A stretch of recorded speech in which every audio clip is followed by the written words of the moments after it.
What we've been doing the last 3 years, initially what I was doing is trying to go out and meet with law enforcement and then traveling around the state of Nebraska.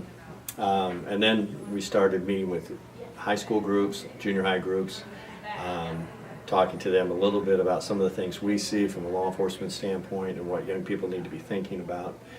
And then someone mentioned, well, why don't we bring our consumer protection people and just create an office for a day in the different communities? So we've been doing this for about over a year now, where we just contact different communities. We call civic organizations and see whether or not they're having a lunch that day. And we call the schools about the possibility of speaking at the schools. And then we go to a community center or a senior center and we try to provide consumer protection information. Okay. Now, we've been following a story here right in town with our schools. It just so happens that Fairbury has an over 20% truancy rate. From your perspective, what can we do to combat that? Well, you know, one of the things that I've tried to do when I go and talk to both junior high and high school students is I try to tell a little bit of my own story and the decisions they make. You know, I won't step into the lane of school administrators and what they need to do. There's a law enforcement side to that with regards to truancy citations. But what I try to share with young people is when I was in junior high, I had an opportunity to make some really bad choices or some good choices. And so I try to encourage the kids to be, the young people, to be able to walk away from their peer groups, you know, to make the choices that best protect their future.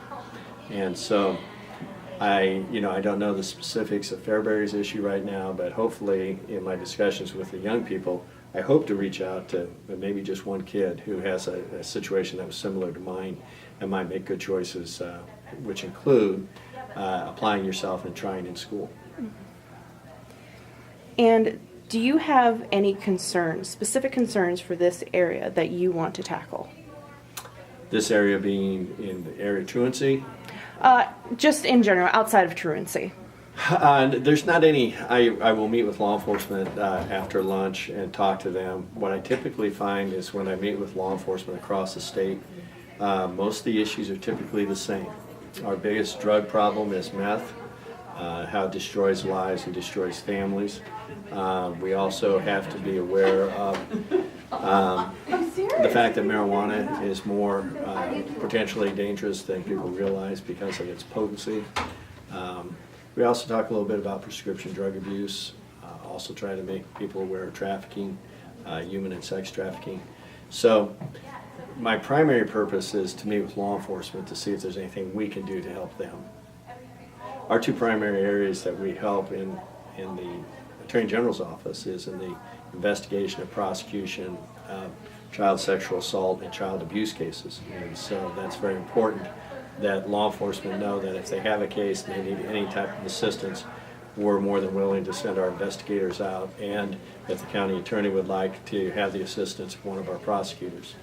That's one of the big things, and unfortunately that area always has its victims, so it's pretty discouraging in that area. And finally, on a state level, as the legislature ends here, excuse me, what are some big issues like coming out of that you are most concerned about? Well, you know, there were some issues that were proposed, some bills that were proposed at the outset. We're always interested in what type of proposals are being made by the legislative body when it comes to criminal sentencing, changing the penalties and things of that nature.